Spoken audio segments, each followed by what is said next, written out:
Today, we're going to chart a course through one of China's most flavorful and, honestly, most overlooked regions. This is the Fujian Culinary Map.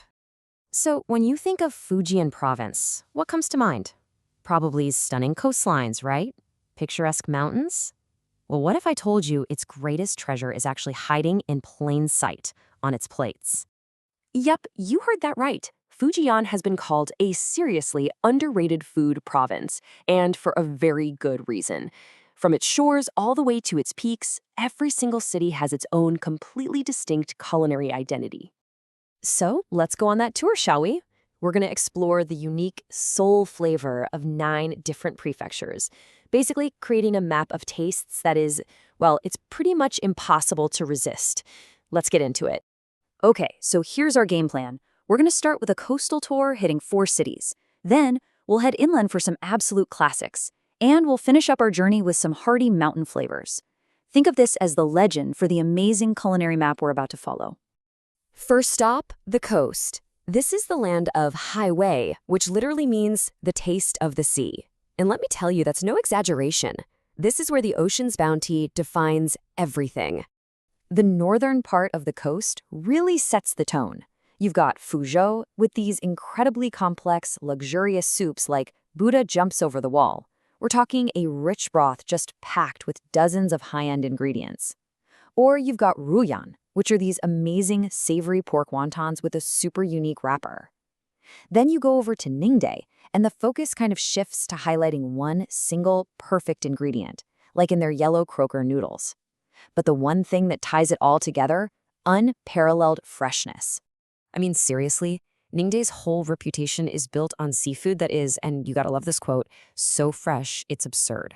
We're not just talking about a meal here. This is an experience of the ocean at its absolute undeniable peak. All right, let's move down to the southern coast. Here, that same incredible fresh seafood becomes the backbone of this super vibrant street food scene. In cities like Xiamen and Quanzhou, you'll find everything from rich, delicious satay noodles to a totally unique local specialty, a hearty, slow-cooked ginger duck. And Quanzhou? Oh, they do not hold back. They boldly claim to be the true ceiling of Southern Min breakfast. I mean, the confidence. But honestly, one bowl of their miswa paste, it's this silky, savory vermicelli soup, and you just might be convinced they're right. Okay, time to head inland. Now, this region is fascinating. Why? Because a lot of its famous dishes are known all across China, but the locals will tell you, and they are probably right, that they're perfected right here at the source. And here, you see 2 really different paths to culinary fame. You've got Putian, where the food is described as seemingly light, but actually very satisfying. It's this subtle, really comforting style.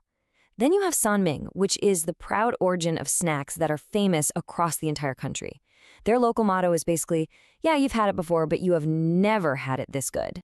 So, to put it another way, in Putian, you might try these really delicate Xinghua rice noodles, but in Sanming, that's where you find the original Shaxian snacks. So if you've ever grabbed some Shaxian noodles or wontons somewhere else, going to Sanming is basically like making a pilgrimage to the source. Okay, let's talk about Zhangjiao. This is a city that just refuses to be put in a box.